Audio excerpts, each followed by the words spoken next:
এই জাদুবিদ্যা সত্য, এবং এখনকার অনেক ভণ্ড যে কবিরাজগুলো বের হয়েছে, এরা জিনকে তাবে করে নিয়ে এই জিনদের মধ্য দিয়ে মানুষের মধ্যে জাদু ছড়িয়ে দিয়েছে, এবং এর ফলশ্রুতিতে বহু পরিবার ধ্বংস হয়ে যাচ্ছে। এই জাদুবিদ্যা সত্য।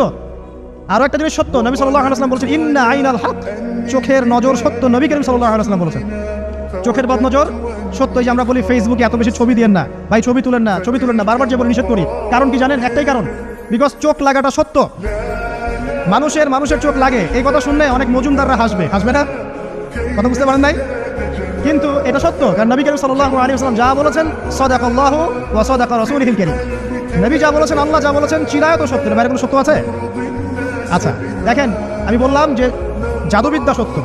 এই জাদুবিদ্যার চর্চা মানুষ করে, এখনো করে, এবং এই জাদু দিয়ে মানুষের ক্ষতি করার জন্য জিনের প্রয়োজন হয়, দুষ্ট জিন।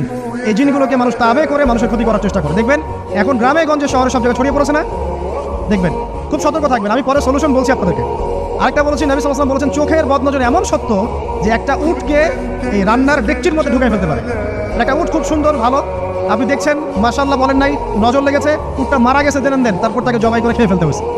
একজন সাহাবী গোসল করছিলেন, গোসল, এটা হাদিসে সহিহ, এই আলেম ওলামা যারা আছেন তারা জানেন যে এই হাদিসে সহিহ। একজন সাহাবী গোসল করছেন, তার গায়ের চামড়াটা খুব সুন্দর ছিল, একদম স্কিনটা অনেক সুন্দর থাকে না এমন কিছু মানুষ? আচ্ছা, এখন আরেকজন সাহাবী এই গোসল দেখছেন দূর থেকে, দেখে বলছেন যে কি চমৎকার তার শরীরের রংটা, যেন কুমারী নারীর মতো, অনেকটা এমন একটা কথা তিনি বলেছিলেন। সাথে সাথে এই সাহাবী অজ্ঞান হয়ে পড়ে গেছে। কোন সাহাবী? যিনি গোসল করছিলেন। এটার আপনি কোনো ব্যাখ্যা দিতে পারবেন না, তো এখানে কোনো সায়েন্স দিয়ে বা মেডিকেল সায়েন্স আপনি কোনো ব্যাখ্যা করতে পারবেন না। একটা ব্যাখ্যা দিতে পারেন, কিন্তু কেন সেটা হবে সেটা আপনি আনসার খুঁজে পাবেন না। তো নবী সাল্লাল্লাহু আলাইহি ওয়াসাল্লামের কাছে নিয়ে যাওয়া হলো তাকে, তিনি বললেন যে এই ব্যক্তির ব্যাপারে কি কেউ ভালো মন্দ কিছু বলেছিল?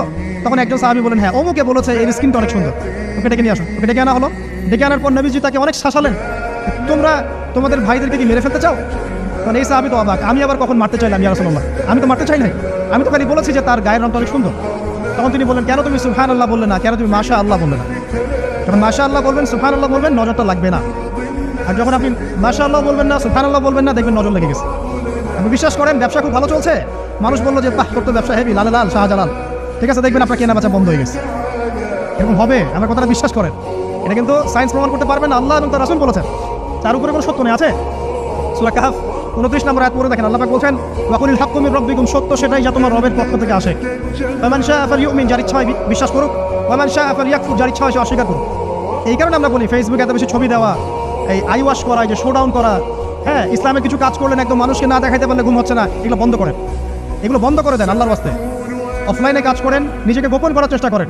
যত বেশি মানুষের কাছে নিজেকে এক্সপোজ করবেন, কাজের বরকত কমে যাবে, চোখ লাগবে, নজর লাগবে।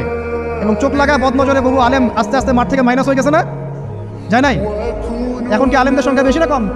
যত দিন যাবে আলেমের সংখ্যা আরো কমে যাবে। নবীজি বলেছেন আলেমদের সংখ্যা কমতে থাকবে, মানুষ জাহেলদেরকে আলেম বাড়িয়ে নেবে। তো প্রিয় ভাইরা, জাদুবিদ্যা সত্য, চোখের বদনজর সত্য, রাতের এই অনিষ্টগুলো সত্য, রাতের বেলা অনেক ক্ষতি আছে। এই জন্য নবীজি বলছেন বাচ্চাদেরকে বাইরে বের করো না, এবং তোমরাও রাত যখন গভীর হবে তখন এদিক ওদিক ঘোরাফেরা করো না। দেখবেন রাত যত গভীর হয় আমাদের শহরগুলো তত জীবিত হয়, তাই না?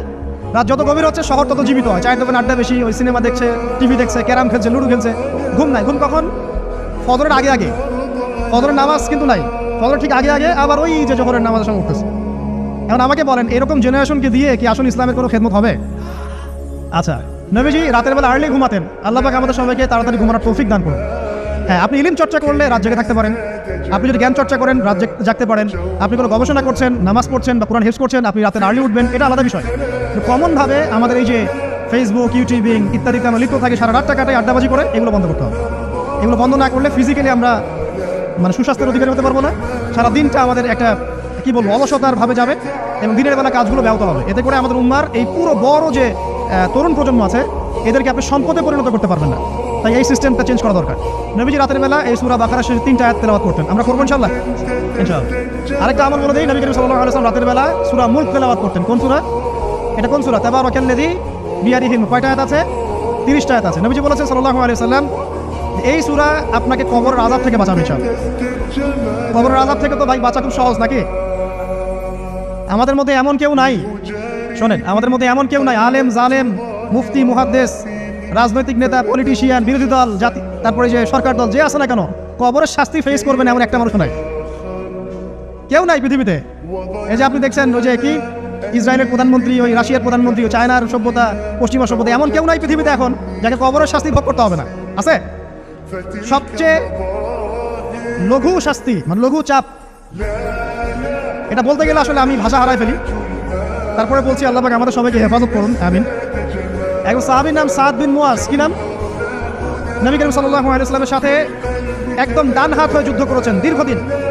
বদর তিনি বীর সেনা, উহুদের বীর সেনা, ঠিক আছে। খন্দকের যুদ্ধেও বীর বিক্রমে যুদ্ধ করেছেন। তিনি আনসার সাহাবী, একদম মদিনার নেতা সাহাবী।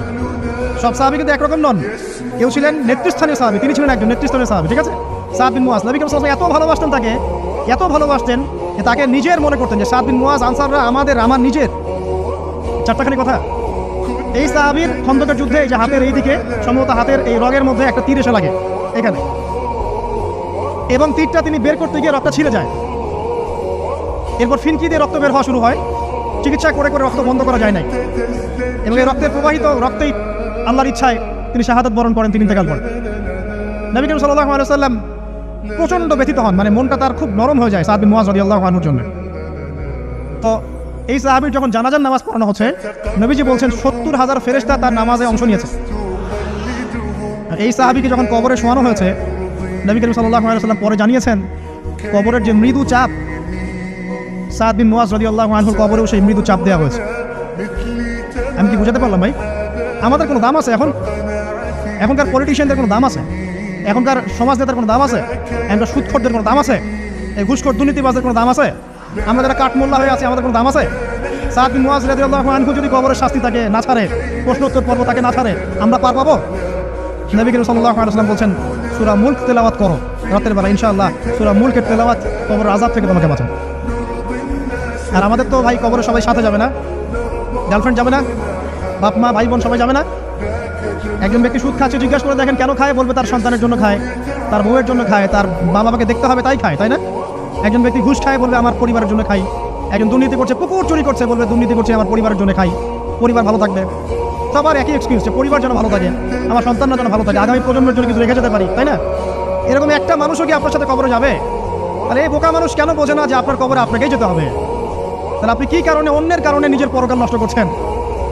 অন্যের সুখের জন্য আপনি আপনার পরকাল নষ্ট করছেন। সুদ খাচ্ছেন, দিব্যি মায়ের সাথে জেনা করছেন। আপনাদের এলাকায় নাকি সুদের সমস্যা অনেক বেশি। কয়েকটা হাদিস বলে দেই, আমি ওদেরকে আক্রমণ করতে আসি না, আমি শুধু তাদেরকে 3টে হাদিস শোনাতে এসেছি। 1 নম্বর হাদিস শোনেন। আল্লাহর নবী মুহাম্মদ সাল্লাল্লাহু আলাইহি ওয়াসাল্লাম বলেছেন সুদের পাপের 73টা শাখা আছে। কয়টা? কোন হাদিসে 70টাও আছে, কোন হাদিসে 73টা আছে। বলছেন যে সবচেয়ে নিচের শাখাটা হচ্ছে, সুদের পাপের সবচেয়ে নিচের শাখা হচ্ছে যে যেন কোনো ব্যক্তি তার মাকে রেপ করলো, তার মাকে ধর্ষণ করলো। 1 দিরহাম যে ব্যক্তি সুদ খায়, সহিহ বুখারীতে আরেকটা হাদিস এসেছে, সে যেন 36টা মেয়েকে ধর্ষণ করলো। আর আমি একটা কথা বানায় বলছি না, যদি বিশ্বাস না হয় কওমি মাদ্রাসা আছে, আলেম ওলামা আছে, গিয়ে বুখারী খুলতে পারেন, করতে পারেন, একবার পড়তে বলেন, দেখেন যদি না থাকে তাহলে আমাকে এর সাথে থাপ্পড় দিয়ে যায়।